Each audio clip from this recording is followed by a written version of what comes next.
Assalamualaikum warahmatullahi wabarakatuh. Perkenalkan, nama saya Risma Mutiara dengan NIM 102222018. Di sini saya akan menjelaskan materi yang sudah saya pelajari pada pertemuan 7, mata kuliah Sistem Informasi Akuntansi dengan dosen pengampu Bapak O. Feriato, SE, MSI. Di sini saya akan menjelaskan mengenai sistem pengendalian internal. Definisi sistem pengendalian internal.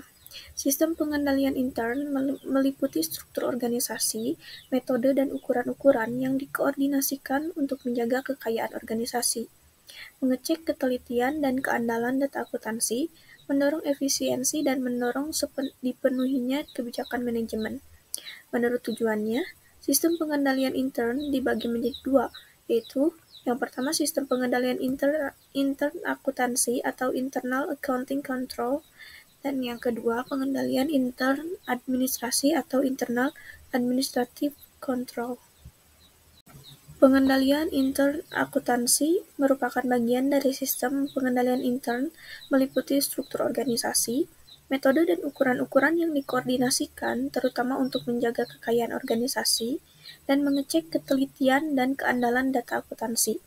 Sedangkan pengendalian intern administratif meliputi struktur organisasi, metode dan ukuran-ukuran yang dikoordinasikan terutama untuk mendorong efisiensi dan dipatuhinya kebijakan manajemen. Selanjutnya ada tujuan pokok sistem pengendalian internal akuntansi. Yang pertama yaitu untuk menjaga kekayaan organisasi, yang kedua mengecek ketelitian dan keandalan data akuntansi, yang ketiga mendorong efisiensi, dan yang keempat mendorong dipatuhinya kebijakan manajemen. Berikut unsur sistem pengendalian internal. Yang pertama ada struktur organisasi yang memisahkan tanggung jawab fungsional secara tegas. Yang kedua, sistem wewenang dan prosedur pencatatan yang memberikan perlindungan yang cukup terhadap kekayaan, utang, pendapatan, dan biaya. Yang ketiga, praktik yang sehat dalam melaksanakan tugas dan fungsi setiap unit organisasi. Yang keempat, karyawan yang mutunya sesuai dengan tanggung jawabnya. Di antara 4 unsur pokok pengendalian internal, unsur mutu karyawan merupakan sistem pengendalian intern yang paling penting. Untuk mendapatkan karyawan yang kompeten dan dapat dipercaya, berbagai cara berikut ini dapat ditempuh. Yang pertama yaitu seleksi calon karyawan berdasarkan persyaratan yang dituntut oleh perusahaannya.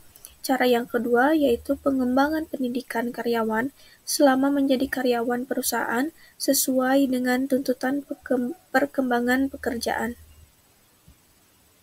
Selanjutnya ada lingkungan pengendalian atau control environment.